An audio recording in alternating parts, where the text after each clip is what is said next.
karya baru dari komputer yang dibuat oleh manusia. Bagaimana Tuhan yang men-setting akal? Di mana akal ini mengentaskan komputer. Akal bukan buatan manusia, komputer buatan manusia, tapi bisa berkarya lebih dari apa yang kita tahu. Bagaimana Tuhan pencipta kita membuat akal ini? Tentu pada bagian kemanusiaan kita ada unsur bertuhan. Ini yang harus kita cari.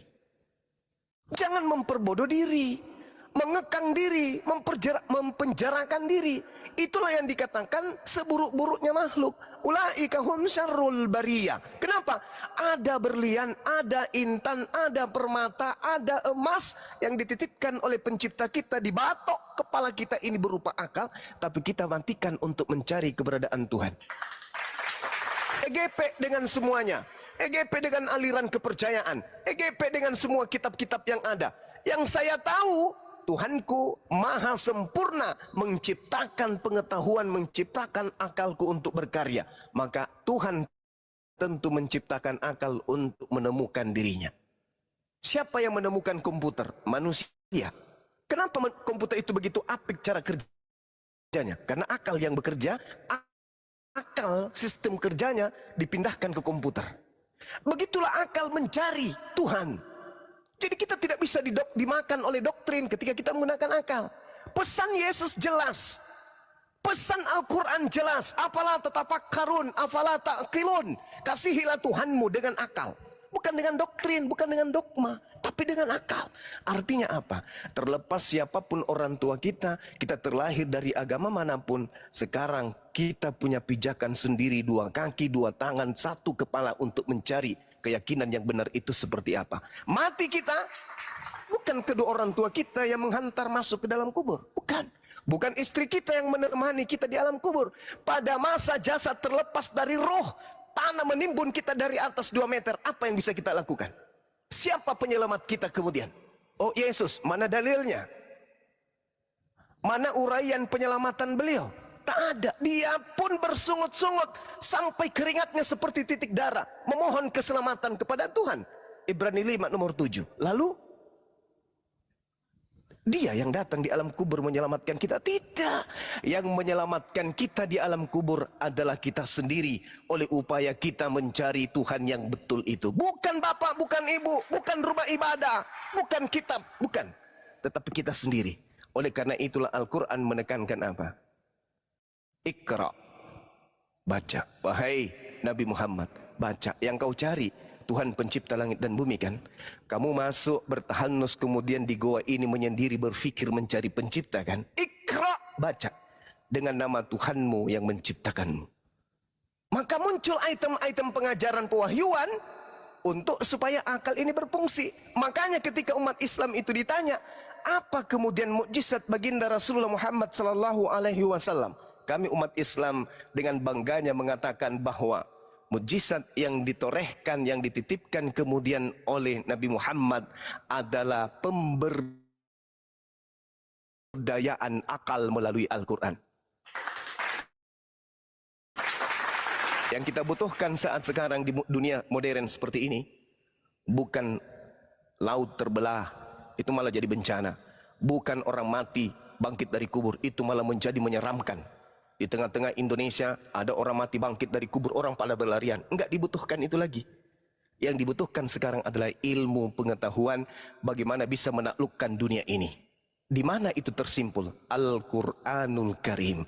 Makanya senjata ampuh yang dititipkan oleh Allah kepada hambanya sebagai pemimpin di atas muka bumi, yaitu Al-Quran. Pakai Al-Quran untuk melumpuhkan bumi. Itu yang kita butuhkan sampai hari kiamat. Bukan orang mati bangkit, orang buta lumpuh. Itu kemudian yang kita butuhkan. Enggak, yang kita butuhkan adalah ilmu pengetahuan. Dan itu tersimpul dalam Al-Quran.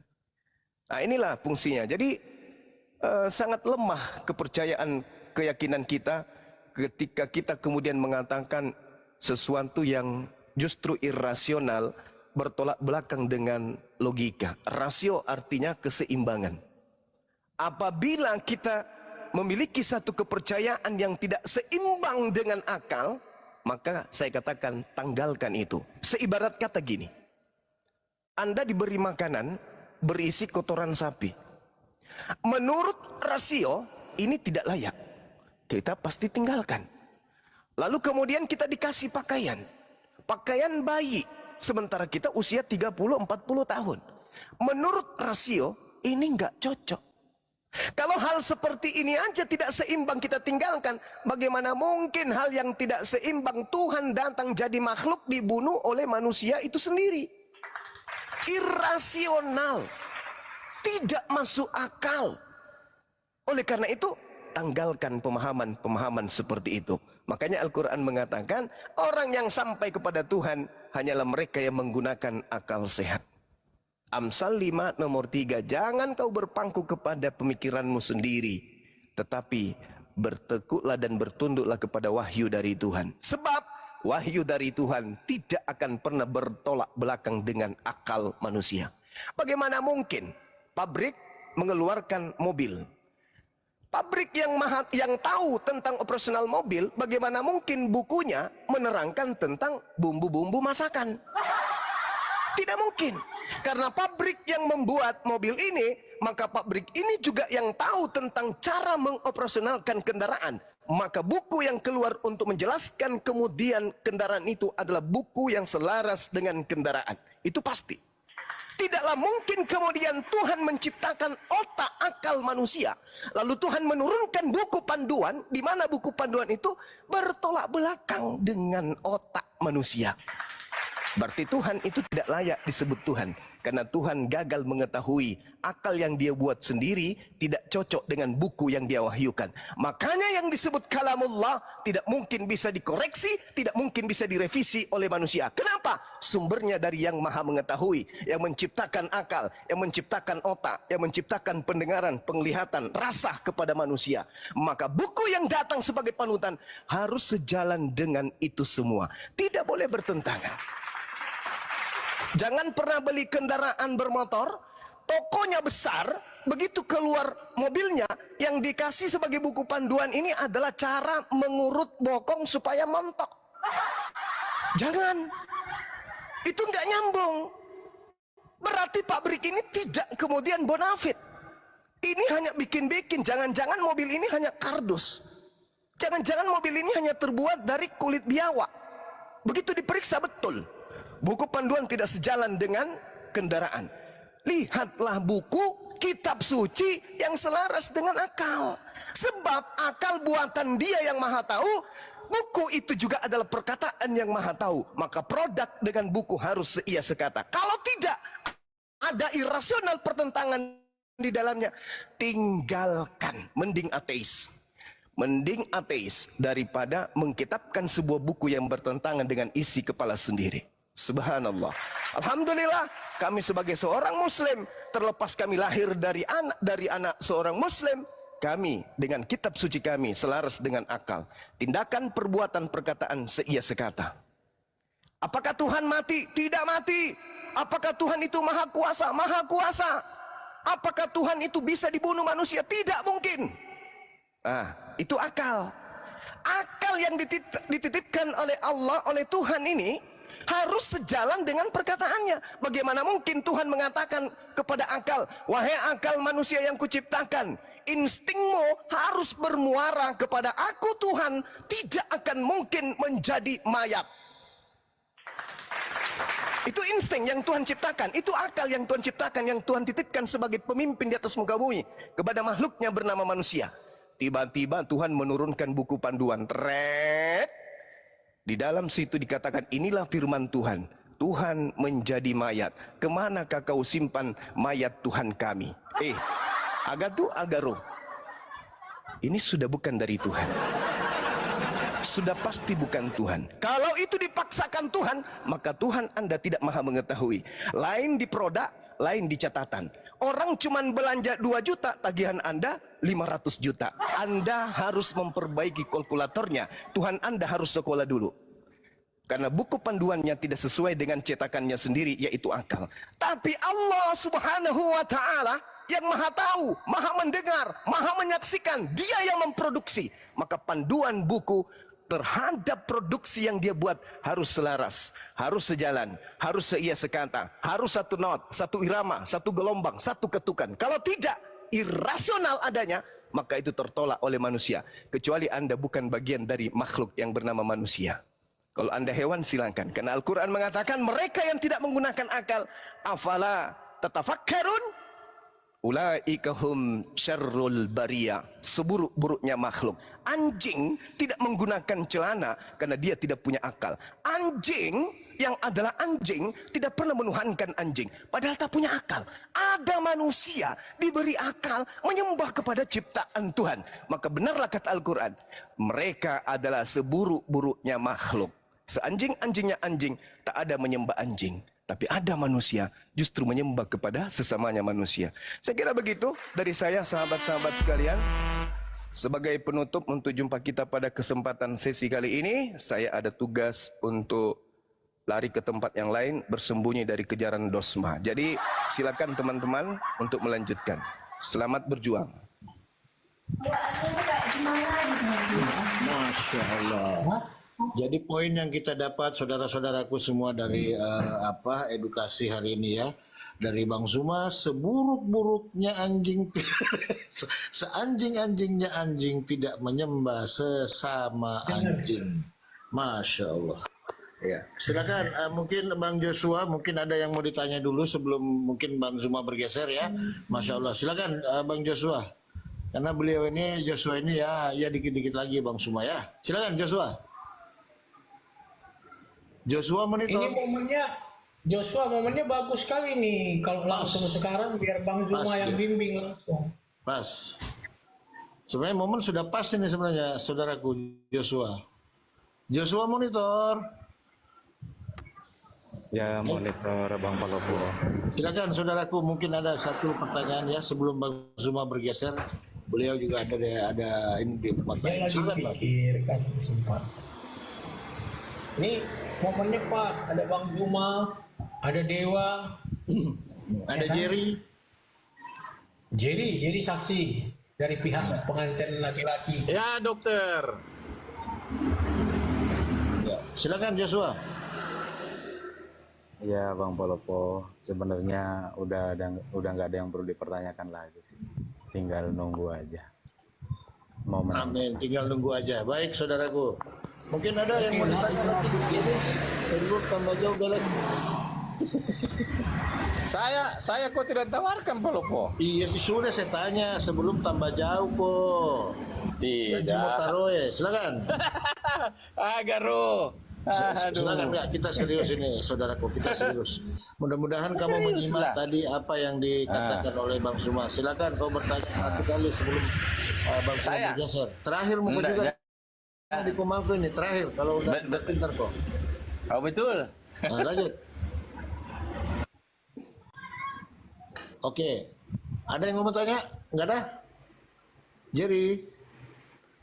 Tidak ada jedengku. Oke, kalau begitu. Oke, terima kasih banyak. Alhamdulillah, makasih banyak Bang Zuma ya atas edukasinya hari ini. Masya Allah, sangat menginspiratif ya. Terima kasih sudah berkunjung di room internasional ya, yang tidak terkalahkan. Oke, yes.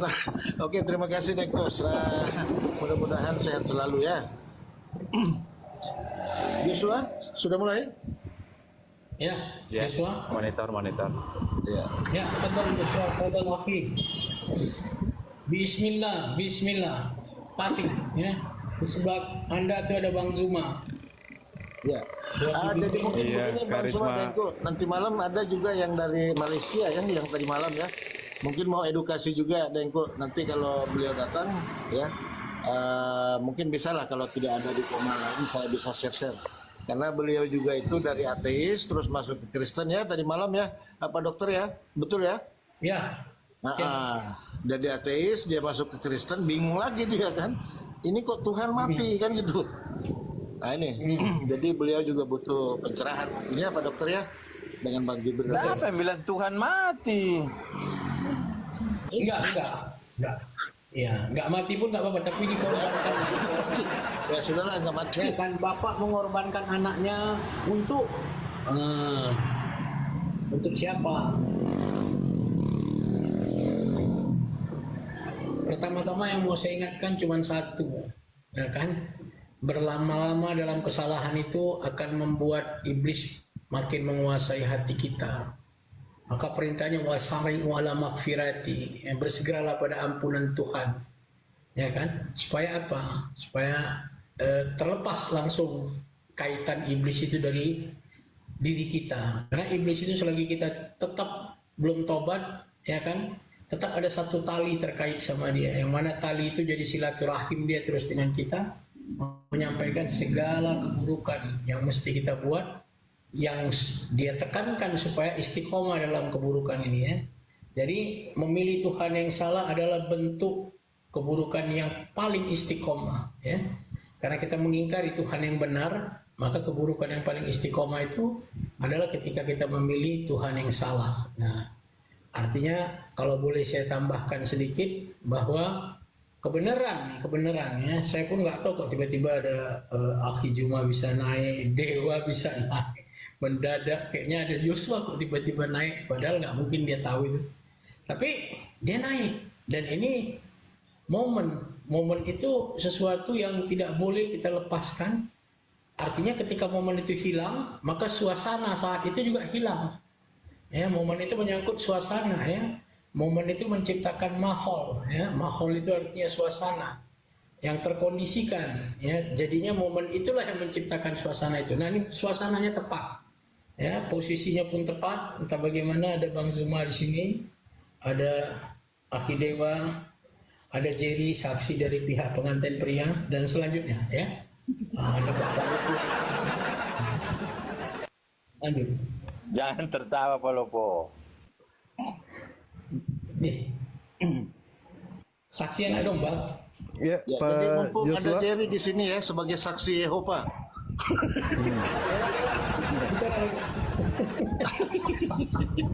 Silakan Bang Dewa. Ya, baik. Iya Pak. Ya. Pak Joshua, tadi Bang Juma sudah menjelaskan mengenai soal akal gitu ya. Jangan sampai kita mematikan akal. Kalau kita mematikan akal, apa bedanya kita dengan hewan?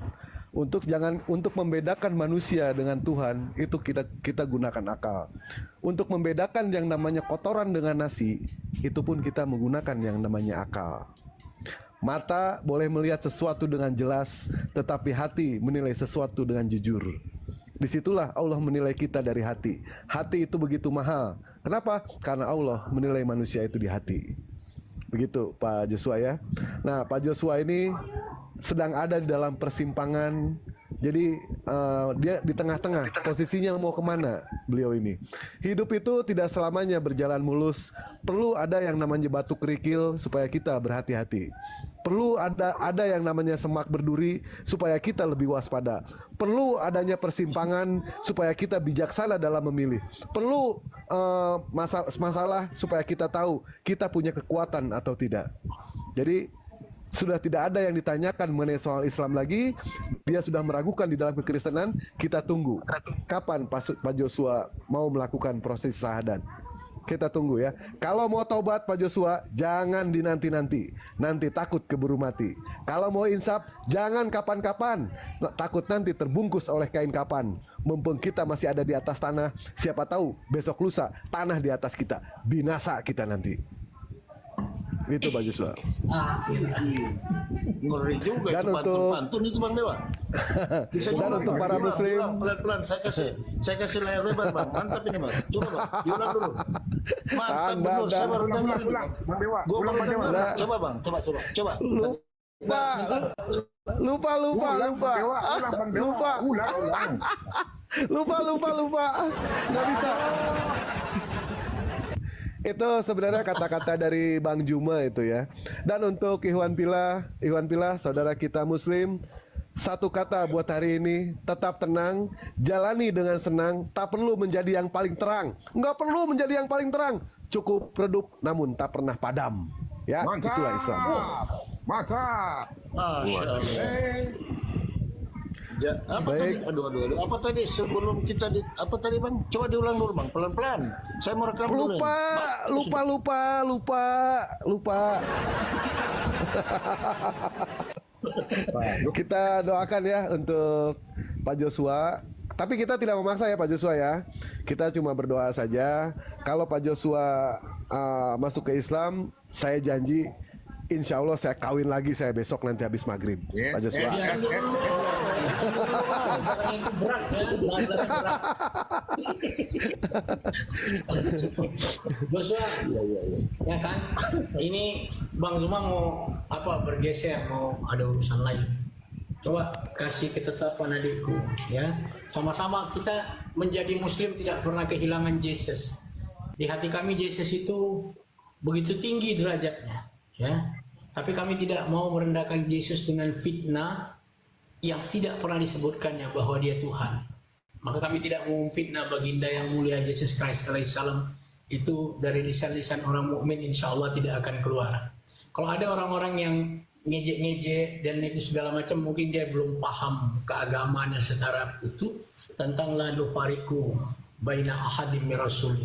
Tidak boleh membeda-bedakan satu rasul dengan rasul lainnya, dan yang pasti bahwa kami tidak pernah merendahkan rasul yang manapun, tapi kami juga tidak pernah meninggikannya sehingga menjadi Tuhan, sebagaimana orang Yahudi menyatakan Uzair anak Tuhan karena dia mampu menghafal Taurat dalam satu hari, atau Isa al-Masih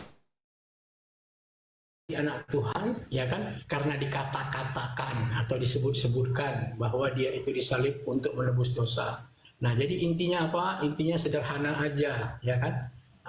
Kalau Anda jadi Muslim, Anda tidak pernah kehilangan Yesus seperti kami. Di hati kami ada Yesus, ya kan? Dan dikatakan wadihan. Wadihan dalam arti Al-Quran adalah tenar atau kesohor atau terdepan, ya. Di sisi kami Yesus itu terdepan kok, nggak pernah digeser. Buktinya hari-hari kami diisi lisan tentang Rasulullah, Allah, Rasulullah, Yesus, Maryam, ya kan? Ada surah yang bernama Maryam di Quran itu. Jadi Anda tidak pernah kehilangan Yesus. Ya? Setelah masuk Islam Anda membaca surah Maryam tiap hari, ya kan? Dan mendengar kisah-kisah Yesus sebagaimana Anda baca Bible pun tidak ada masalah. Tapi dalam versi yang benar. Apakah pahalanya berkurang? Enggak, sama aja. Setiap huruf Al-Quran itu punya 10 hasanat. Setiap huruf, saya ulangi. Jadi setiap huruf, ya. Jadi kalau kata Maryam ada 6 huruf, berarti 60 hasanat. Nah, maka itu kalau jadi Muslim tidak pernah kehilangan Yesus, tidak pernah kehilangan Yesus. Dan buat saya, kalau saya dengar kata Yesus itu ada sesuatu yang berdetak di hati saya. Sebagaimana kalau saya dengar kata-kata disebut nabi-nabi lainnya, kan? Karena kami biasa, ya, ketika nama Rasulullah disebut kami sambung dengan Sallallahu Alaihi Wasallam. Ketika disebut nama nabi-nabi lain, hati kami berkata alaihi salam, ya kan? Kalau disebut secara bersama-sama kami ucapkan musholatu wassalam. Demikian saudaraku. Jadi segera aja, jangan buang-buang waktu. Demikian. Oke, terima kasih Pak Dok. Teman-teman yang di bawah ya, tolong di follow semua akun yang di atas ya, terutama Bang Joshua nanti ya, mungkin beliau mau open cam atau bagaimana. Kecuali Bang Dewa ya, di unfollow aja ya.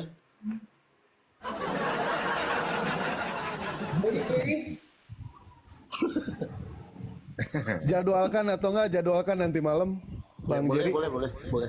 Ada pertanyaan apa yang mengganjal di Bang Jerry? Nanti insya Allah mungkin Dewa bisa jawab gitu. Kalau Dewa tidak bisa jawab, Dewa jadikan itu PR buat Dewa. Bang Jerry, Bang Joshua ya. Dan untuk Bang Jerry, alangkah indahnya ya Bang ya. Kalau misalkan kita diskusi itu terlepas dari yang namanya belenggu dogma. Kita merdekakan dulu hati kita. Ya kan? Belajar Islam tidak perlu menjadi orang Islam. Belajar Islam aja. Kenalkan dulu Islam itu seperti apa. Tak kenal maka tak sayang. Cuma yang paling repot itu belum kenal sudah sayang. Itu repot itu. Ya Pak Jerry ya. Pasang handsfree. Pasang handsfree yang benar Bang Jerry. Siapkan kopi, siapkan gorengan. Jangan lupa Bang, kencangkan celana dalam takutnya kedodoran. Mari kita masuk belajar Islam. Masalahnya gini Bang Dewa, bacanya kan kadang nggak nyambung Bang Jerry ini. Kalau Bang Zuma lagi ngomong dilepas headsetnya gitu loh. Nah, itu dia. Saya dengar apa Andikku Zuma ngomong, cuma ya saya tidak sepaham, tidak sepikir. Aduh. Astagfirullahaladzim.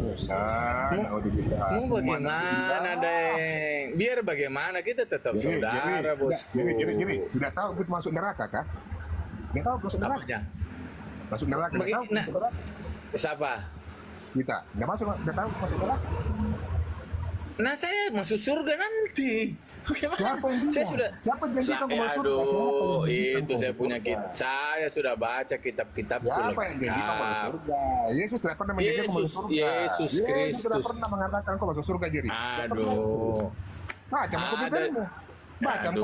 Dia bilang akulah dia bilang bosku, dia bilang akulah kebangkitan dan hidup. Siapa percaya kepada aku, kita mati, itu tidak ada kata-kata dia Yesus. hidup walaupun dia mati. Ada kan di kitabnya. Bagaimana caranya hidup tapi mati? Walaupun dia mati tapi hidup. Dengar dong, gimana sih Daeng ini? Aduh, parah dan Jerry ini deh. Begini. Tapi memang udah sulit banget. Memang udah sulit apapun. Tapi ya tetap kita doakan aja ya. Saya juga tetap Bang doakan Jerry, supaya Bang saudara-saudara Jerry kan aku udah ini. lanjut usia ya. Bagaimana doktrin atau dogma itu tertanam. Memang agak sulit saudaraku. Memang agak sulit. Nah, ntar dulu. Semua Saya kita ini ibaratkan makan begini. dogma. Nah, Saya agama ibaratkan kita ini begini, semua Jer. dari lahir. Saya ibaratkan Anda begini, Jer, agamanya ya. dari lahir, Pak Arit dari lahir, dokter pun dari lahir agamanya. Jadi memang sudah kena dogma semua. Tidak bisa, makanya tadi kata bagaimana Mas Umar cara dipakai tidak bisa? akar. Jadi dipakai akar tadi itu loh. Al-Quran tidak mengenal dogma dan Jerry. Jangan samakan Bibelmu. Al-Quran tidak mengenal dogma. Andai kata Itu ajaran Palopo asli dari lahir. Allah itu. Tunggu. Kamu jangan Saya mau salah. bilang, andai kata Palopo lahir di bapaknya orang tuanya Buddha, agama Buddha itu Palopo. Belum tentu. Lalu kenapa ada orang yang mualaf? Bagaimana ada orang yang mualaf? Jangan bilang belum Bagaimana? tentu. Kita kan disuruh Nggak pakai akal. bisa. Logika. Nggak bisa. Karena Logikamu Palopo lahir dari Islam, maka Palopo juga jadi Islam. Begitu loh. Lalu bagaimana ada orang yang menjemput hidayah menjadi mualaf? Sementara dia Kristen. Oke lah, itu lain cerita. Saya kan cuma mau karena bilang akalnya kayak dipakai. Pak Bang Jerry kenal nggak sama beberapa orang seperti contoh pendeta ya kan yang sekarang tiba-tiba menjadi seorang ustadz. Siapa? Contoh dia lahir di YouTube. Kayak Bang Jerry bersih terus ya, nggak pernah jauh ya mainnya ya, bersih terus. Coba lihat di YouTube. Kalau nggak begini, PR deh ya buat orang-orang Kristen, cari profesor Islam yang masuk ke dalam Kristen. Satu orang aja, cari yang gelarnya profesor, tapi dia masuk ke dalam Kristen. Tapi saya bisa menunjukkan 10 orang profesor yang pemikirannya ateis, yang pemikirannya Kristen, dia tiba-tiba bisa masuk ke dalam Islam. Cari satu aja profesor, saya PR sama kamu. 1000 pun profesor saya tidak mau pusing, bosku. Nah, bosku, ya sudahlah, kita Jangan Palopo terserah. Apa itu? Pak Jerry, kita fokus ke Joshua aja, Bang Oke, Joshua. siap. Saya banting juga ini HP udah bilang. Lanjut. Saya beli baru lagi. Baru saya beli Pak ke Joshua. baru. Mau dijadwalkan nanti malam sama Dewa, Bang Joshua. Iwan Pila ya, kalau ada yang punya buku Sirah Nabawiyah mengenai soal baginda Siap. Rasulullah Shallallahu Alaihi Wasallam, tolong dikabarkan ke Dewa, tolong berikan kepada Pak Joshua. Dia ingin tahu, ingin mengenal yang namanya baginda Rasulullah Shallallahu Alaihi Wasallam. Ya, dari mulai kecil sampai beliau itu diangkat menjadi nabi sampai beliau wafatnya. Kalau ada, silakan hubungi Dewa. Dewa mau serahkan kepada Pak Joshua. Ya Pak Joshua ya. Dewa nggak bisa lama ini karena Dewa ada jam 2 ada pertemuan dengan kabinet baru untuk menghadiri kabinet baru. Tanda tangan dulu. Dewa harus tanda tangan dulu ya. Ketemu sama Pak Prabowo ya. Gitu ya. Terima kasih pada semuanya. Iwan Pila, Bunda Noy, Imrus, Bang Jerry, mohon maaf kalau ada kata-kata salah. Pak Joshua, nanti malam kita jadwalkan. Aman. Pak Dokter, Pak Palopo, baik. Ikan mati, baik, siap. Ikan mati tanpa air, hati mati tanpa zikir. Lebih baik kita kehilangan sesuatu karena Allah daripada kita kehilangan Allah karena sesuatu. Kalau ada kebenaran kebenaran itu datang dari Allah. Kalau ada kesalahan, salahkan Papa Lopo, jangan salahkan dewa. Terima kasih banyak kepada semuanya. Assalamualaikum warahmatullahi wabarakatuh. Waalaikumsalam warahmatullahi wabarakatuh. Warahmatullahi wabarakatuh. Masya Allah. Jadi ya sangat Bang Jerry, edukasi. Jadi saya satu aja Bang Jerry. Oke, silakan Ustaz. Silakan Pak Ustaz, silakan. Nah, Bang Jerry, tadi kan kata Bang Jerry, Bang Palopo semua karena dilahirkan dari orang tua yang Muslim ya. Nah di Al-Quran sudah udah ada di Al-Quran.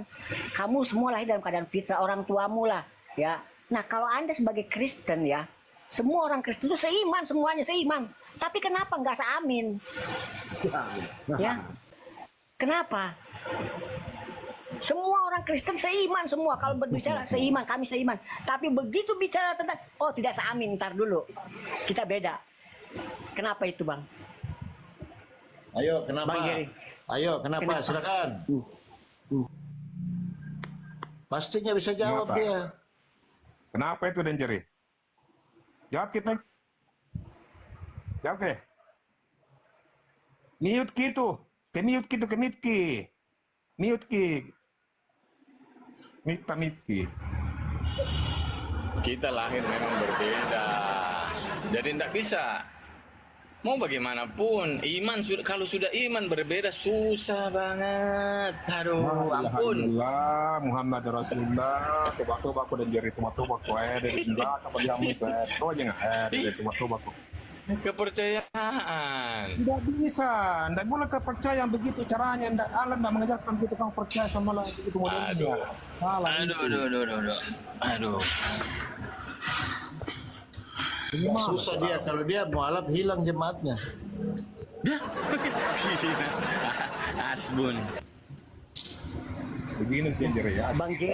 Bang Jerry ini selalu pakai rumus tukang foto sih ya. Rumusnya tukang foto selalu 1, 2, 3. Nggak pernah lebih dari situ. Ya dari dulu rumusnya itu aja dia. 1, 2, Aku mau kasih tahu dia ini kok.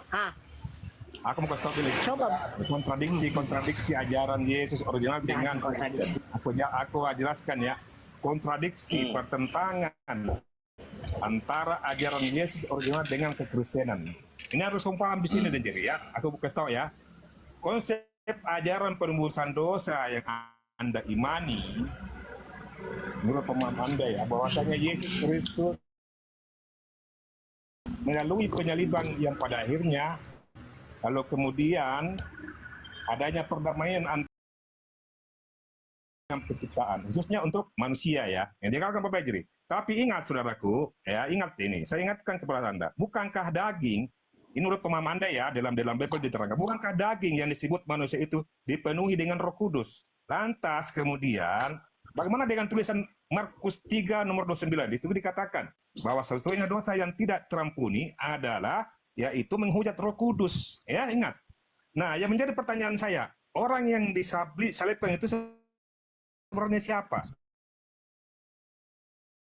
Roh Kudus kah atau kedagian Yesus? Kau jawab sekarang. Jikalau sekiranya yang disalibkan itu Roh Kudus, berarti Bang Jerry sudah menghujat Roh Kudus. Kau mau jelaskan di situ. Ini saya ini kasih paham kau ajaranmu. Yang bagaimana ajaran yang sebenarnya itu? Coba aku jelaskan itu. Kau menghujat Roh Kudus sebenarnya? Tidak. Nah. Kita tahu itu bagaimana menghujat Roh Kudus tidak? Itu kenapa yang disalibkan itu? Bukankah itu Roh Kudus? Tidak. Tidak lain. Tahu nggak? Yang bagaimana itu menghujat Roh Kudus? Nah, kasih kau pola berpikir yang sehat dan Jerry. Kau pahami itu. Oke, kita sapa dulu. Sadari itu kau menghujat Roh Kudus. Oke, kita sapa dulu. Virgo, selamat sore saudaraku, Muslim Kristen. Selamat siang abang-abangku. Iya, selamat siang menjelang sore. Dari Kristen atau Muslim, Adinda? Silakan. Saya dari Kristen abang. Oke, selamat datang di Room Kebenaran, Room Edukasi Internasional. Silakan abangku, ada yang mau disampaikan atau bertanya-tanya ya, silakan. Gini bangnya, tadi kan, aduh, udah lama juga di bawah, jadi dilihat-lihat kan. Ini kan temanya nih ya, darah Yesus itu untuk siapa sih? Ya. Nah sebenarnya nih, kenapa tema ini diangkat? Apakah teman-teman itu, abang-abang ini, kenal atau enggak nih sama Yesus? Itu dulu lah pertama, kenal atau enggak? Kalau enggak kenal, bilang. Kalau kenal, bilang. Jadi itu dulu. Kenal, Bang. Kenal. Anaknya Bunda Maria, silakan. Anaknya Bunda Maria. Ya. Jadi kalau misalnya darah Yesus itu untuk siapa ditanya, itu sebenarnya latar belakangnya jauh sekali ya abang-abangku. Nah, pertama itu ya jelas karena Adam sama Hawa gitu kan melakukan satu kesalahan, yaitu dosa, dengan memakan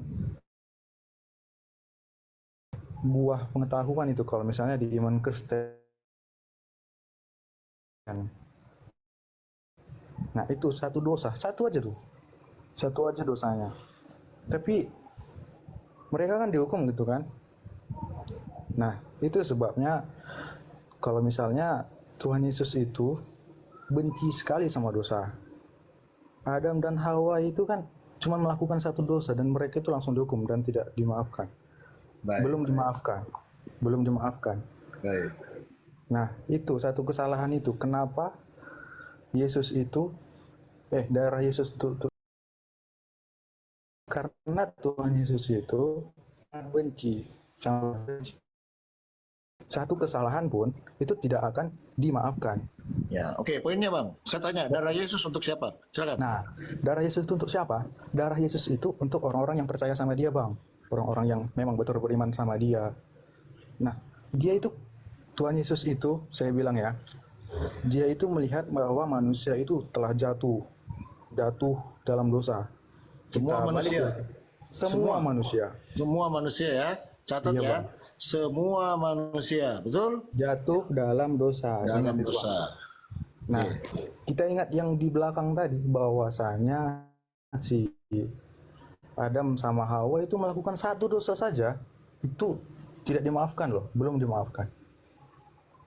Apalagi kita ya kan, apalagi kita nih. Yakin abang nggak melakukan dosa? Jelas tidak yakin, pasti kita melakukan dosa ya kan. Itu sebabnya darah Yesus itu dikorbankan, atau penyaliban itulah salah satu pengorbanan Yesus. Nah, kenapa sih Yesus yang harus dikorbankan? Kan itu yang jadi pertanyaan kan banyak orang kan. Nah, di sini tuh kenapa harus Yesus sendiri sebagai Tuhan Allah yang Maha Kuasa, kenapa harus dia sendiri yang dikorbankan gitu loh? Karena upah dosa itu maut, Bang. Upah dosa itu maut. Upah dosa adalah maut. Baik. Ya, upah dosa itu maut.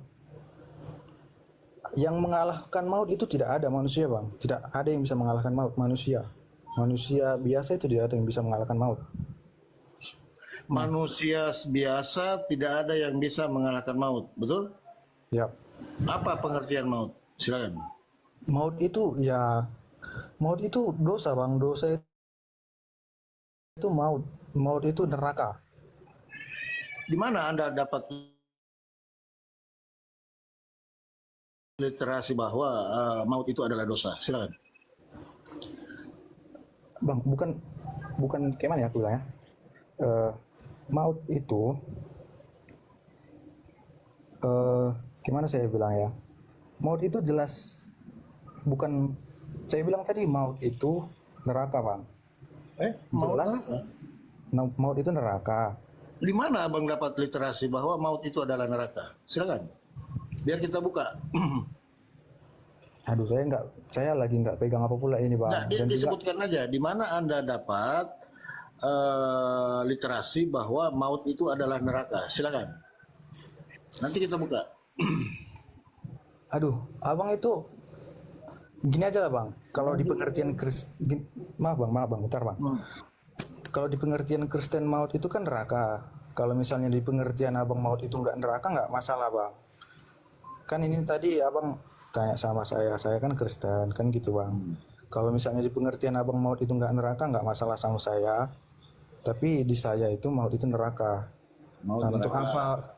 Enggak gini, Bang. Untuk apa abang tanya di mana? Sedangkan abang nggak beriman ke sana. Nanti kok saya jelaskan. Soalnya juga, maut itu bahasa Arab loh. Maut itu gimana? Mau bahasa apa aja pun, Bang, kalau artinya kalau artinya sama atau berbeda itu gimana saya bilang? Ya. Kalau bahasa Baik, Indonesia baik, sama baik. bahasa Inggris saja Baik, kan saya mau dapat poinnya aja.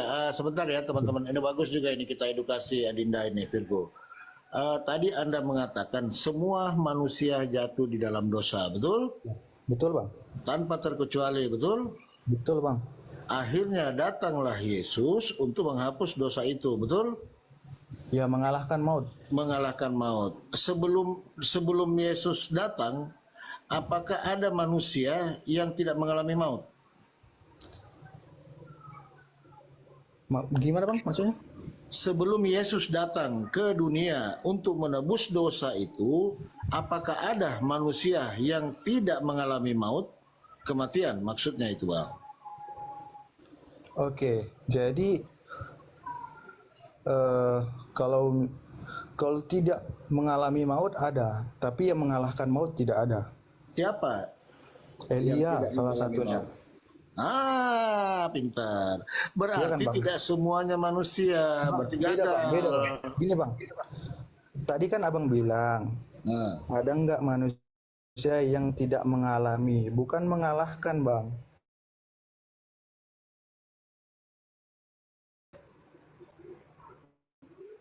Kan mengalami abang bilang toh? gini, Bang. Untuk memperjelas saja, ada nggak manusia yang tidak berdosa? Tidak. Semua berdosa. Ya. Elia berdosa nggak? Tidak mengalami bang. Kan abang bilang tadi tidak mengalami. Elia berdosa apa tidak? Yang saya tahu dia diangkat ke surga tanpa ini bang, tanpa mati. Tanpa mati. Jadi dia tidak Artinya mengalami.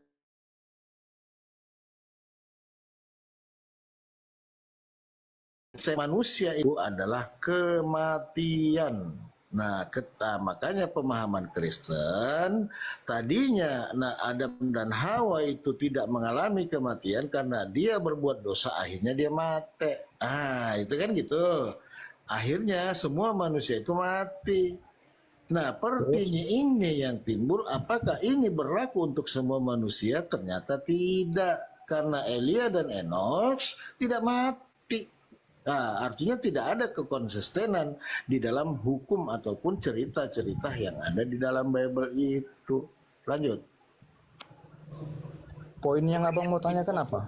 Poin yang saya mau tanyakan tadi, kamu kan bernarasi bahwa semua manusia itu akan mati karena dosa Adam, kan begitu? Nah, lalu datanglah Yesus untuk menebus kesalahan itu. Nah, sebelum Yesus datang untuk menebus dosa manusia, mungkin kamu meyakini bahwa ada dosa waris, ada manusia yang sudah ke sorga tanpa melalui Yesus. Nah, kan gitu, Dinda. Bukan, saya nggak bilang tanpa melalui Yesus bang. Enggak, Elia ini melalui Yesus atau tidak? Ya jelaslah diangkat dia. Enggak, melalui darah Yesus tidak? Dia diangkat bang. Enggak, saya nanya, melalui tidak? Kalau misalnya ditanya melalui darah Yesus, ya itu kan Yesus belum datang berarti. Berarti ada manusia yang tanpa darah Yesus sudah ke sorga. Nah, kan gitu. Berarti gagal lah konsep tentang dosa waris itu. Karena tidak berlaku kepada semua manusia. Sementara tadi kamu katakan berlaku kepada semua manusia. Kan gitu, Dinda. Paham?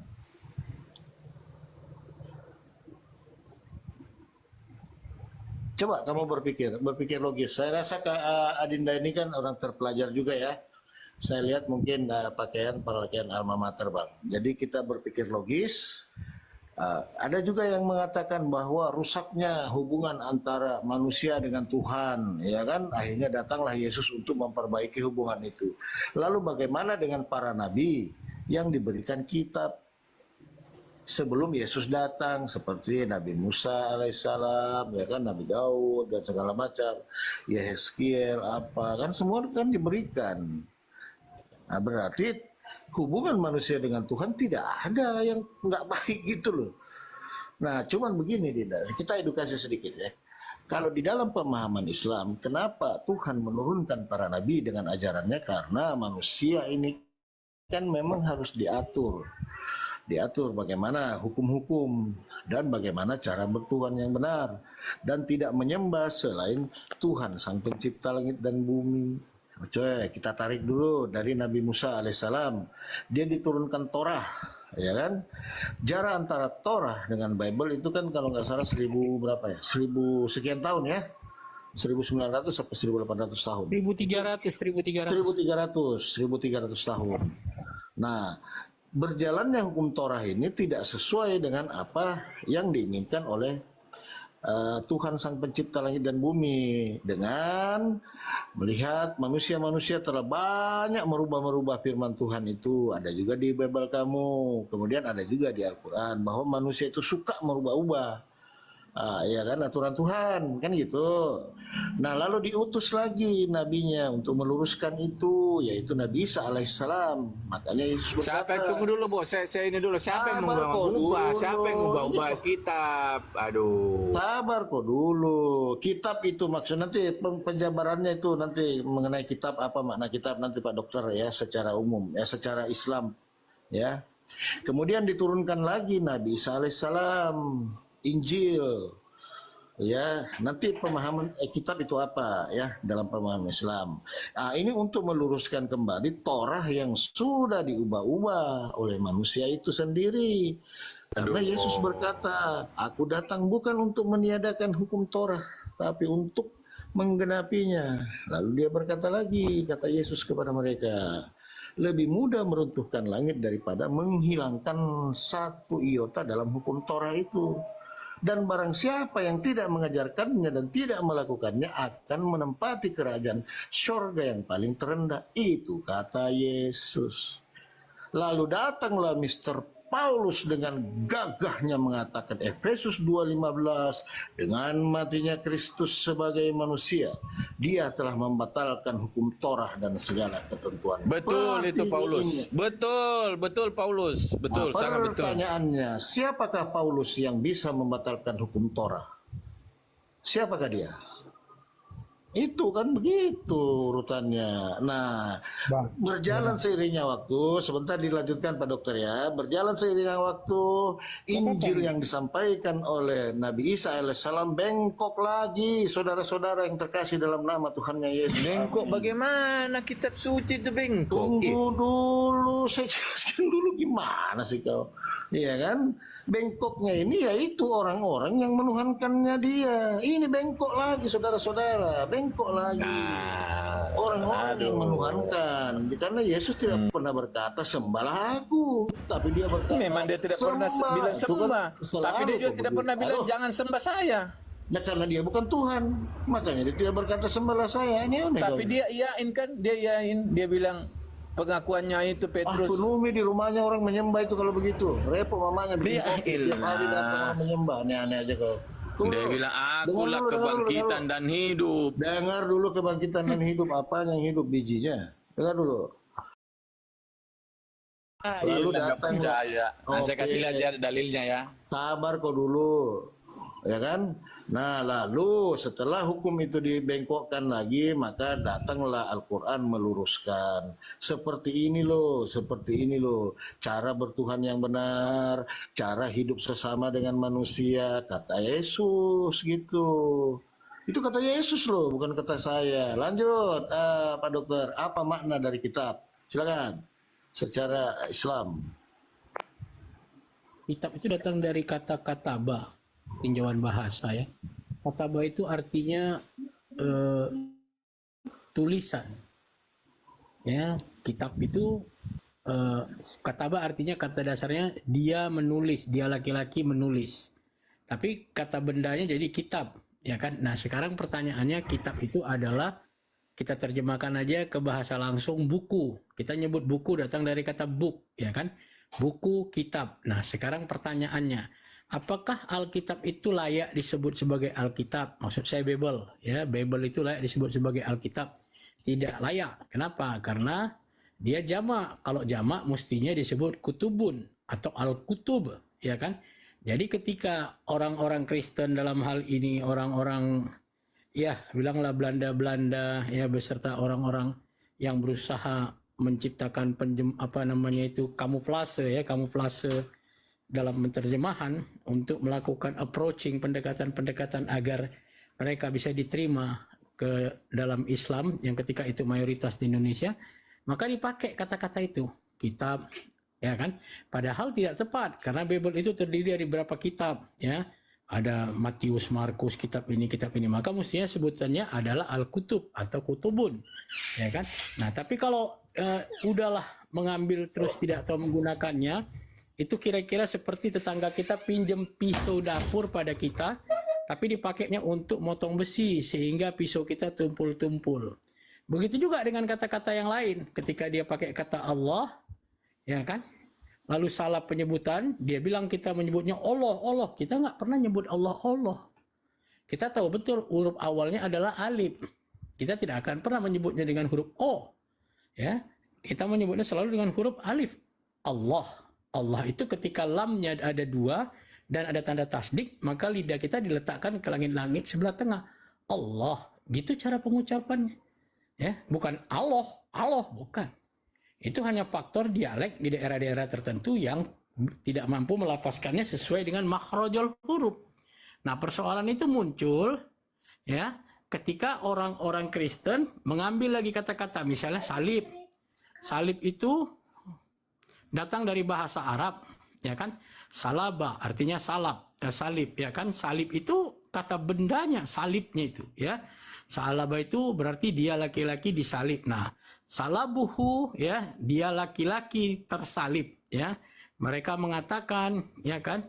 Wama qataluhu, ya, bahwa dia tidak dibunuh. Qatal itu bunuh, hu itu dia. Wama qataluhu wama salabuhu, ya, salabuhu artinya tidak disalibkan. Hu di situ katanya artinya dia laki-laki, ya kan? Walakin subbi alahum, tetapi diserupakan dengan sesuatu. Artinya diserupakan dengan seseorang, bukan sesuatu. Nah, penyerupaan itu, ya, saya nggak bisa bilang itu siapa. Ya, mungkin ada saudara-saudara yang punya keilmuan. Kalau saya nggak bisa katakan itu siapa, karena saya tidak temukan literatur yang tepat tentang itu. Nah, selebihnya saya nggak ada mau jelaskan apa-apa. Tadi kebetulan saya dengar di tengah. Apa kalau mau ditanyakan boleh saya coba jawab apa yang bisa ditanya atau apa yang bisa dijawab. Lanjut. Oke, kita sapa dulu. Assalamualaikum, Dang Andi. Waalaikumsalam warahmatullahi wabarakatuh. Iya, masya Allah. Ya, jadi kita menyimak tadi. Jadi begitu si Virgo ya. Jadi tentang kehadiran Nabi, tujuan kehadiran Nabi Musa alaihissalam, Nabi Isa alaihissalam, dan Nabi Muhammad sallallahu alaihi wasallam yang penutup para nabi, itu untuk meluruskan ajaran-ajaran yang telah dibengkokkan oleh manusia-manusia sebelum itu. Makanya Al-Quran ini datang sampai sekarang tidak ada lagi kitab, tidak ada lagi terakhir ya. Nah, itu untuk sampai hari kiamat nanti. Mungkin begitu Virgo. Mungkin ada yang kamu mau tanyakan tentang Islam atau bagaimana? Silakan.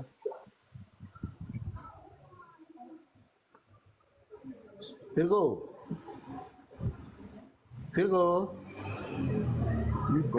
open mic. Virgo, dibuka mic-nya. Dinda. Tapi begini Bang Andi, dia tadi kan membawa tentang dosa waris itu. Kalau saya menganggap itu fitnah barangkali ada ya, fitnah ya yang ditentukan kepada Nabi Adam ya. Ya, kalau tidak fitnah, ya mereka nggak punya argumentasi. Ya memang harus difitnah itu urusan ya, supaya mereka kuat argumentasinya. Bahkan dengan fitnah, khusus si Virgo ini ya dia tidak punya landasan iman. Nabi Adam alaihissalam difitnah, memberikan dosa waris kepada keturunannya. Ini kan fitnahan yang sangat keji, gitu loh. Nabi Adam alaihissalam itu meninggal dalam keadaan tidak punya dosa. Nabi loh itu, Nabi kok difitnah gitu loh. Maksud saya itu kalau nggak ada kerjaan gitu loh, mending fitnah saja deh. Nggak punya duit tak bayarin gitu loh. Dari mana Nabi difitnah? Nabi loh itu. menyalurkan dosa waris sampai ke Yesus gitu loh. Jangan sampai Yesus lu nggak masukin lu. Kan Yesus juga manusia. Artinya apa? Yesus sejak bayi itu sudah ada dosa warisnya dari Adam. Ya bagaimana mungkin seorang Yesua Amasia lu bilang kena dosa waris juga bisa menghapus dosa waris? Gimana ceritanya?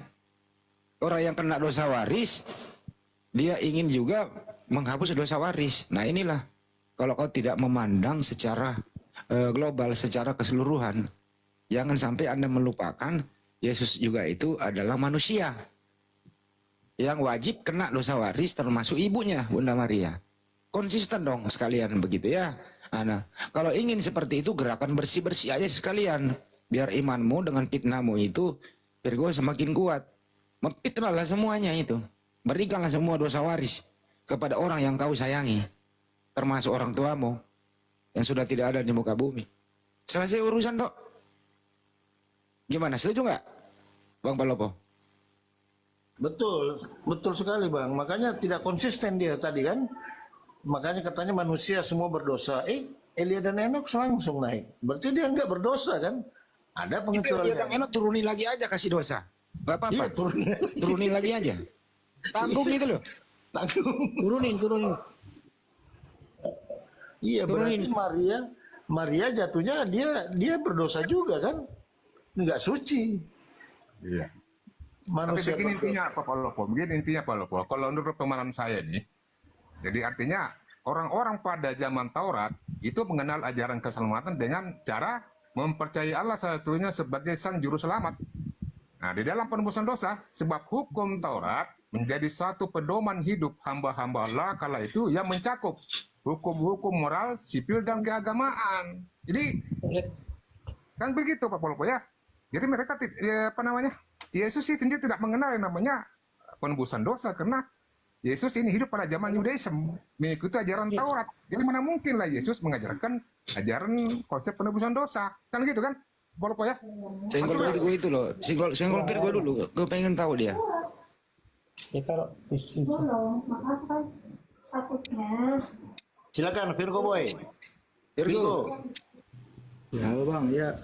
Ya. Silakan Dinda, silakan. Ya, jadi Virgo, kalau Anda mengatakan Nabi Adam itu adalah sumber dari dosa waris, lu harus juga konsisten. Yesua Amasia juga sama ibunya ada terkena dosa waris, betul ya? Enggak lah bang, beda Loh. itu. Bunda Maria manusia nggak? Manusia. Oke, apakah semua manusia kena dosa waris?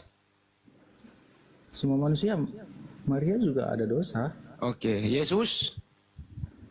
Dia kan nggak dilahirkan secara ini bang. Iya, biologis. Yesus manusia nggak? Dia. Saya tanya dulu, Yesus manusia apa enggak? Dia firman Allah yang menjadi manusia. Iya, Yesus waktu dikandung itu yang digendong Maria bayi ini manusia atau bukan? Abang paham nggak maksudku bang? Saya tanya, yang dikandung, yang dilahirkan Maria itu manusia atau bukan? Anak manusia. Manusia. Apakah semua manusia kena dosa waris? Lah dia kan dilahirkan mencret kan? biologisnya. Mencret di sini. Mencret. Lanjut, mencret, lanjut yang lain. Apa yang mencret bang? Apa diulang lagi ya? Pakai bahasa Indonesia ya? Nggak gini loh. Saya ulang ya, saya ulang Virgo sayangku. Gini loh bang, aku paham Adikku maksudnya, dengarkan Bang. dulu ya. Apakah Yesua Amasia itu anaknya Maria manusia? Anak manusia. Anak manusia. Apakah semua manusia kena dosa waris? aku udah bilang di belakang aja. Gini loh bang. Jangan begini jawab. Apakah semua kalau abang dengerin? ya, aku tanya ya. Apakah semua manusia kena dosa waris? Kembali pertanyaannya bang.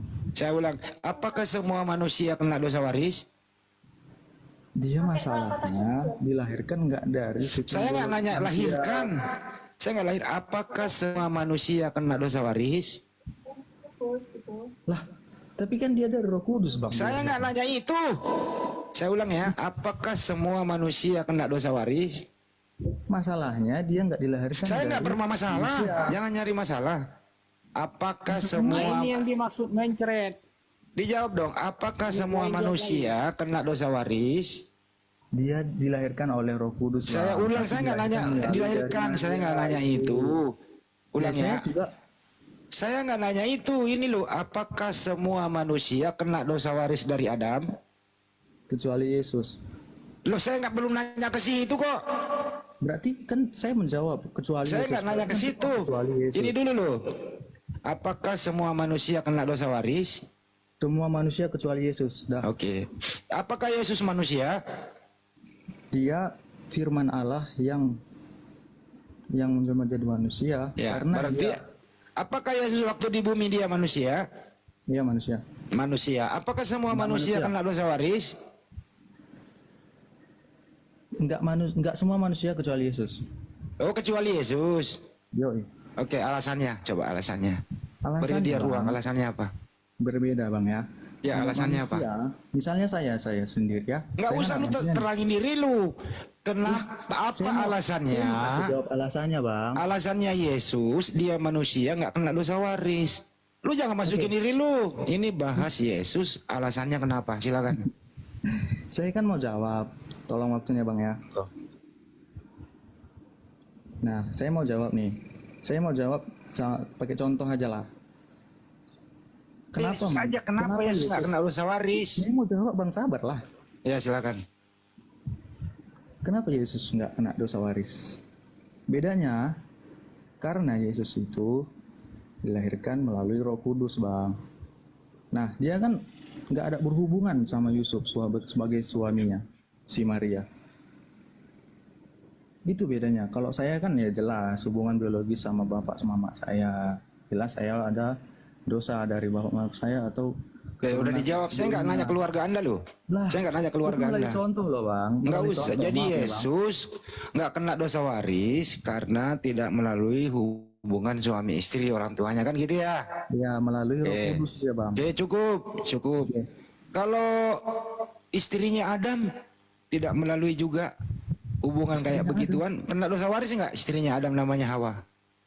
Lah dia kan belum berdosa. Dia berdosa waktu makan buah itu, buah terlarang itu. Iya, waktu di muka bumi dia ini kena dosa waris juga nggak? Dari mana dosa warisnya? Dia kan manusia kedua. Oke, enggak, baik. Anda kenal namanya Melkisedek? Enggak. Melkisedek tidak punya bapak, tidak punya ibu, hidupnya tidak berkesudahan. Dia juga pernah ada di muka bumi. Dengerin dulu, saya selesai dulu. Ya, Bang. Apakah Melkisedek juga kena dosa waris? Saya nggak kenal Bang. Nggak kenal Melkisedek? Nggak pernah baca Bible? Ya, Bible tuh lengkap banyak. Cuman saya belum kenal. Saya nggak pernah baca dia. Saya nggak kenal. Oke. Nggak pernah baca Melkisedek di Bible? Belum. Hah? Belum. Ibrani 7, baca Ibrani. Ada Bible di situ? Kurang pengetahuannya kalau belum tahu Melkisedek. Ada Bible di situ?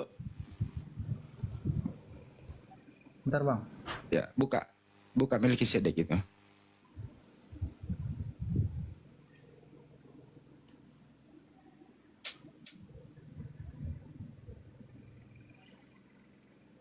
Di mana? Di mana? Di mana Bang? Gue cari yang aslinya aja. Melkisedek itu di Kejadian 14. Oh, Kejadian 14. Ayat berapa? Baca aja dari atas. Bentar ya Bang ya. Atau Ibrani 7 nomor 3 aja deh, yang cepat. Ibrani 7. Nomor 3 biar cepat.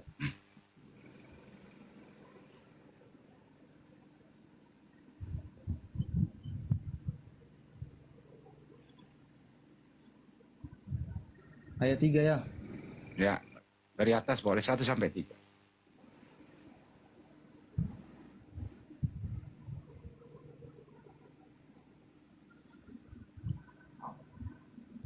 Dibaca Dinda, biar penonton juga dengar. Dibaca.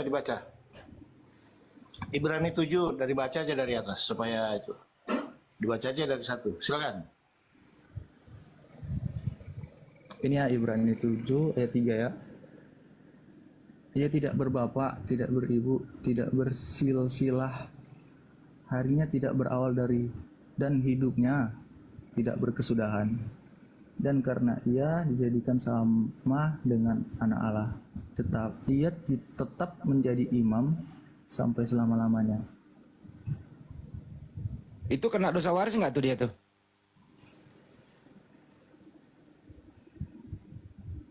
Dia punya bapak, tidak punya ibu, tidak melalui hubungan suami istri loh dia ada di muka bumi.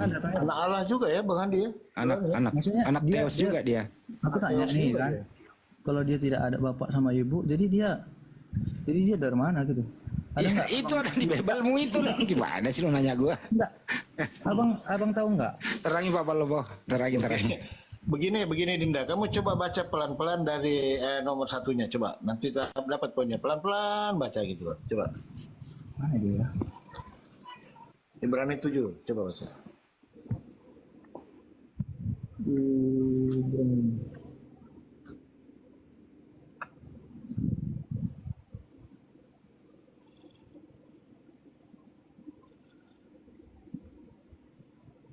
Bentar ya Bang. Udah boy?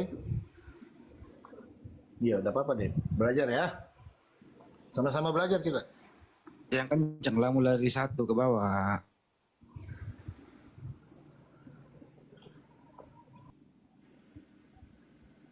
Dia juga anak Theos loh itu. Ayo bro, kok. Oke, udah dapat nih.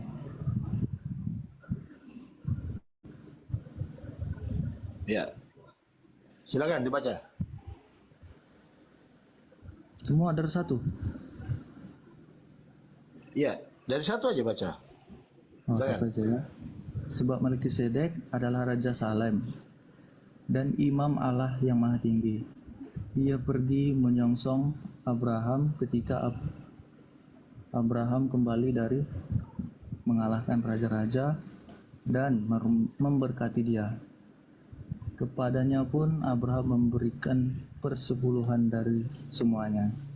Menurut arti namanya, Melkisedek adalah pertama-tama Raja Kebenaran dan juga Raja Salem, yaitu Raja Damai Sejahtera. Ia tidak berbapa, beribu, tidak bersilsilah, harinya tidak berawal, dan hidupnya tidak berkesudahan.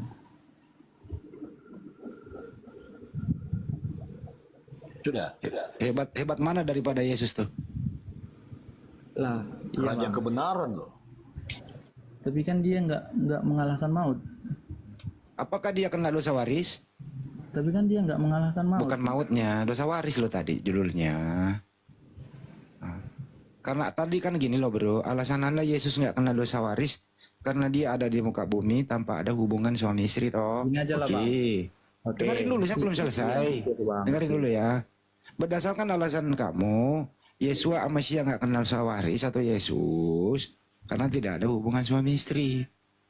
Ini Melkisedek ini tanpa ibu, nggak pernah dikandung, nggak punya bapak, tidak ada hubungan suami istri, tiba-tiba ada di muka bumi menjadi Raja Salem, menyongsong Abraham, Abraham memberikan perpuluhan. Dia beraktivitas di bumi, artinya dia juga adalah manusia pernah ada di muka bumi, tanpa melalui proses kandungan. Pertanyaannya, apakah Melkisedek ini juga terbebas daripada dosa waris atau kena dosa waris? Silakan. Oke, kalau kembali ke dasar kita lihat kan dosa waris itu temurun ya. Sedangkan di Melkisedek ini dia tidak punya bapak sama ibu. Jadi kalau misalnya menurut dari situ dia memang tidak punya dosa waris. Tadi berarti Anda tadi salah, kecuali Yesus dan Melkisedek. Tambahin satu lagi. Tadi kan saya jawab saya nggak kenal Melkisedek. Oke, jadi tambahin lagi satu ya. Tambahin satu. Terus apa lagi Bang? Tambahin satu lagi. Jadi hanya Yesus dan Melkisedek. Oke, besok-besok nanti ketemu lagi data tambah lagi. Oke? Jadi ada dua nih. Ada dua. Silakan Pak Palopo, ada dua nih. Ya, ini baru dua ya. Masih ada lagi. Oh, ini juga Bang, saya mau jelaskan sedikit ya Bang, boleh ya Bang ya? Oh ya, mau dijelaskan Bang Handi boleh? Boleh Bang? Boleh, silakan. Oke, jadi gini Bang. Nah, kan jelas nih kenapa. Walaupun nih ada dua nih ya. Saya kan juga orang awam nih Bang. Jadi ini juga saya baru tahu nih. Nah, juga kenapa sih jadi Kristus itu yang jadi Tuhan sebenarnya? Nah, dia juga tertulis di sini bahwasannya dia itu tidak dilahirkan dari manusia, tapi dari Roh Kudus. Itu tertulis ya kan? Nah, terus Lagi loh. Salah lagi loh. Gini loh, Bang. Roh Kudus itu tidak pernah melahirkan. Yang melahirkan Yesus Dari loh, Maria. Bang. Dari. Nah, sekarang mau nanya, yang mengandung Yesus itu Roh Kudus atau Maria yang mengandung Yesus? Maksud saya gini Bang, Maria, tapi yang gimana ya? Saya ulang kembali, makanya dengerin. Yang mengandung Yesus itu Maria atau Roh Maria. Kudus? Maria. Maria. Terus kenapa Roh Kudus mengandung? Saya nggak dikasih waktu jelasin ya. Ya silakan. Gini loh Bang, maksud saya tuh kan kalau misalnya abang dikandung itu kan dari bapak sama mama. Maaf ya Bang, kalau kata kasar, ibu dan Gak bapak. apa-apa, gak apa-apa. Nah, ibu dan bapak lah ya kan. Nah ini juga Tuhan Yesus itu dari Roh Kudus di kandungan Maria. Jadi yang Maria yang gitu. mengandung, ini pertanyaannya, yang mengandung Yesus itu Maria atau Roh Maria. Kudus? Maria. Maria. Ya, berarti bukan Roh Kudus yang mengandung ya? Lah kan dari ya betul Bang. Makanya dengar di bahasa Indonesianya kan pertanyaannya, yang mengandung Yesus itu Roh Kudus atau Maria? Maria. Maria. Jadi Roh Kudus nggak pernah mengandung. Betul? Kan saya juga udah contohkan tadi. Kalau misalnya saya sendiri dari ayah sama. Ya saya nggak ngomongin keluarga lu. Lah. Enggak. Saya nggak mau ngomongin keluarga lu ya. Ngerti, Bang. Ya sekarang yang diputuskan nih sebelum saya kembalikan. Yang mengandung Yesus itu Roh Kudus atau Maria? Jadi kalau misalnya Maria sendiri yang berhubungan, dia punya anak. Saya nggak ada hubungan. Enggak. Yang mengandung. Kita udah sepakat Maria ini tidak ada hubungan. Dari tadi Maria yang mengandung. Ya Maria yang mengandung. Kalau begitu apa fungsi Roh Kudus waktu Maria mengandung? Lah kalau misalnya ini contoh ya, jangan dibantah dulu. Abang bilang tadi apa fungsi Roh Kudus kalau Maria yang mengandung? Lah emang misalnya kalau saya dikandung sama mama saya tanpa bantuan dari bapak saya dikandung. Yang ngomongin keluarga lu siapa sih? Nah contoh Bang, contoh. Nggak usah contoh, gak kayaknya begitu lo. Lu selalu mau bahas keluarga lu di sini, gimana sih lu? Jangan bawa keluarga lu. Lah memang saya bisa lahir karena mama saya aja. Kita kan nggak membahas lu kapan lahirnya. Lah tapi contoh biar mendasar gitu loh. Emang saya bisa lahir karena mama saya saja. Sekarang kamu baca Lukas 1. Saya bisa lahir karena mama saya saja. Ini jawabannya di sini. Bro, jawabannya di sini, Bro ya, Bro. Jawab pertanyaan Abang tadi. Di sini jawabannya. Bang, saya bisa lahir ya saya karena kasih mama data saya dulu, saja. Bro. Bang, tanya lah Bang. Jawablah pertanyaan saya. Saya kasih data dulu. Saya jawab tadi pertanyaan Abang semua. Apa sih? Saya. Emang saya bisa lahir karena mama saya saja. Nggak bisa, bapak lu ada. Nah itu. Ya udah kita ngomongin keluarga lu. Udah. Bapak lu umur berapa waktu menikah? Kita bahas keluarga lu aja deh. Oke. Sama umur apa? Hah? Hubungannya sama umur apa?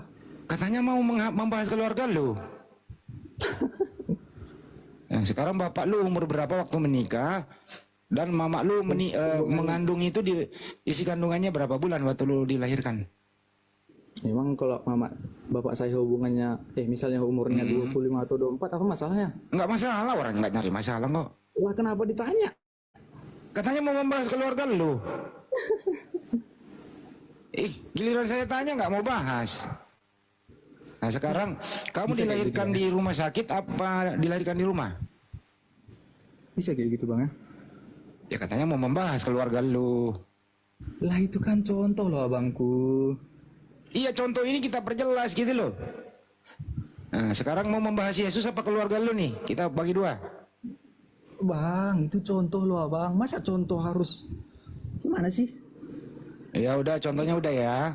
Nah sekarang baca contohnya ada di Lukas 1 26 28 coba baca. Contoh dari apa nih? Ya proses Bunda Maria mengandung. Lukas 1 26 sampai 28 coba baca.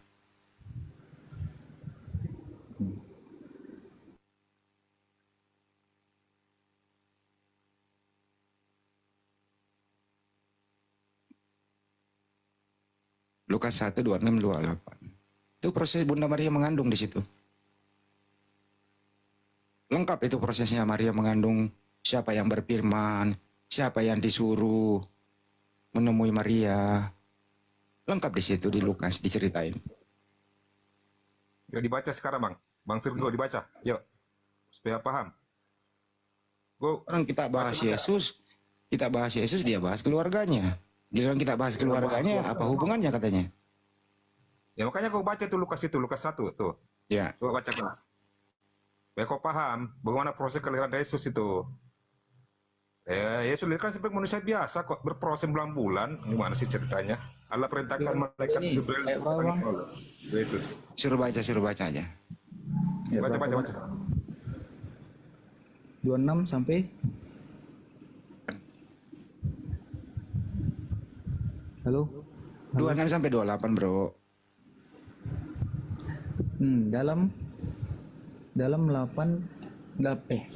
Dalam bulan yang ke-6 Allah menyuruh malaikat Gabriel pergi ke sebuah kota di Galilea bernama Nazaret. Terus kepada seorang perawan yang bertunangan dengan seorang bernama Yusuf dari keluarga Daud. Nama perawan itu Maria. Ketika malaikat itu masuk ke rumah Maria, ia berkata, "Salam, hai engkau yang dikaruniai, Tuhan menyertai engkau." Maria terkejut mendengar perkataan itu lalu bertanya dalam hatinya, "Apakah arti salam itu?" Kata malaikat itu kepadanya, "Jangan takut, hai Maria, sebab engkau beroleh kasih karunia di hadapan Allah. Sesungguhnya engkau akan mengandung dan akan melahirkan seorang anak laki-laki, dan hendaklah engkau menamai dia Yesus." Coba. Pertanyaan di situ, mana Roh Kudusnya?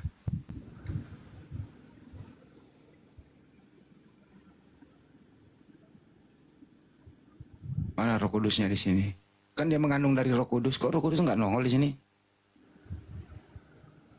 Nah kan ada malaikat Gabriel di situ yang dia sebagai penyampai aja, Bang. Iya nggak, saya nggak nanya itu. Kan tadi Anda mengatakan mengandung dari Roh Kudus.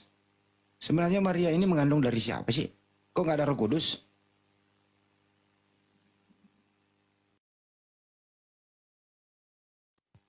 Ini Bang, jawab di ayat 35-nya. Jawab malaikat itu kepadanya, "Roh Kudus akan turun atasmu dan kuasa Allah yang Maha Tinggi." Situ Bang. Ya. Yang berkuasa siapa itu? Roh Kudus atau Allah? Lah, kan tadi nanya Roh Kudus yang membuktikan kalau yang Yesus lahir dari Roh Kudus. Sudah itu dia. Kok jawabnya beda? Maksudnya tanya beda lagi. Atas kuasa siapa Bunda Maria mengandung Roh Kudus atau Tuhan? Jawab malaikat itu kepadanya, "Roh Kudus akan turun atasmu dan kuasa Allah yang Maha Tinggi." Oke? Kuasa siapa tadi? Kuasa Allah yang Maha Tinggi. Terus apa? Bukan kuasa Roh Kudus ya? Roh Kudus akan datang, akan turun atasmu. Ya. Atas kuasa siapa? Tadi kayaknya lari lah ini. Tapi kami nggak paham siapa yang menyuruh malaikat Gabriel mendatangi Maria, siapa menyuruh? Siapa Ini menyuruh malaikat Jibril Gabriel? menyampaikan, ya kan? Ya, siapa yang nyuruh? Bukan menyampaikan, siapa yang nyuruh? Bukan senjatanya siapa. Pelan-pelan Pak Sopir, pelan-pelan. Lanjut. Dan di sini Bang, Malas tadi kuasa ini. Allah yang Maha Tinggi. Slow aja. Dia belajar juga. Ya udah kalau gitu, is okay lah, kita nggak usah berdebat di sini ya. Ya, sudah terjawab Bang ya. Abang puas Iya, nggak iya. sama jawaban saya atau kurang? Puas dan tidak puas, ya biarlah orang yang Makasih ya, mendengarkan Bang, ya. gitu ya. Saya nggak mau memponis Anda di sini. Anda juga kan kita hormati toh. Iya, Karena Anda makasih, Bang, menjawab. makasih. Ya. Bukan masalah puas dan tidak puas. Di sini kita hanya butuh data. Ya datanya jelas. betul, Yang Tapi udah memulai, dijawab, Bang, ya. ntar dulu ya Pak. Yang memulai di sini adalah Tuhan yang Maha Esa, Tuhan yang berkuasa. yaitu Bapa di surga memerintahkan Gabriel. Gitu ya. Di sini ada Pak Yusuf. Ini Pak Yusuf sama Maria ini waktu itu sudah menikah apa belum menikah ya? Atau masih bertunangan? Bang, tunangan. Tunangan. Menurut kamu boleh nggak sih bertunangan orang perempuan dalam keadaan hamil besar? Itu untuk melindungi Maria, Bang. Karena kan Saya nggak kalau nanya tujuannya loh. boleh. Boleh ya. Maksudnya Tapi sampai sekarang pertanyaan Abang tadi gimana, Bang? boleh nggak ada perempuan hamil besar, terus ada seorang laki-laki, ya, ditunangkan dengan seorang perempuan yang hamil besar, boleh nggak? Boleh. Boleh. aja. Tradisi Yudaisme sekarang kayaknya nggak boleh deh, Bo. Lah kan Abang bilang tadi boleh atau enggak. Kalau tradisi ya kayak mana lah. Tradisi itu gimana? Melanggar adat loh itu. Coba baca Matius 1:18-25. Bahkan di situ mengambil sebagai istrinya loh. Nah, pertanyaannya boleh nggak menikahi perempuan dalam keadaan hamil?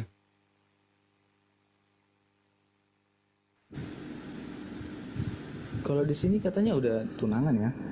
Di Matius 1:18-25 malah kawin, menikah. Boleh kalau gitu. Kalau di situ ditulis. Bahkan Pak Yusuf mengambil Maria sebagai istrinya loh. Apa, Bang?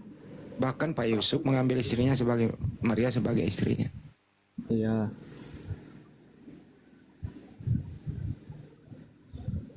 Coba baca Matius 1:18-25. Nggak apa-apa lu baca aja bro sambil lu belajar Bible.